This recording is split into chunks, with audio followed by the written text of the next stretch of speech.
এই দেখো, বন কাঁঠাল পাড়ার সময় না দুটো পাকা কাঁঠাল পাইছি। উপর থেকে পারছে তো, বেশি পেকে গেছে তো, একটু ভেঙে গেছে। এখন ধুয়ে নেই, পরিষ্কার করি।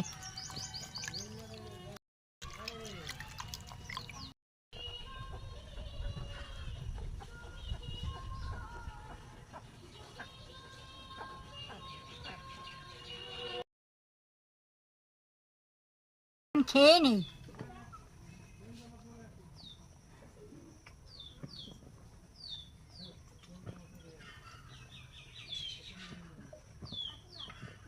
ভালো, খুব মিষ্টি।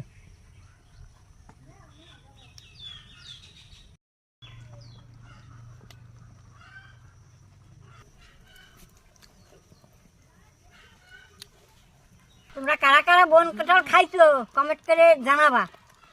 ভিডিওটা যদি ভালো লাগে লাইক কমেন্ট করে দেবা।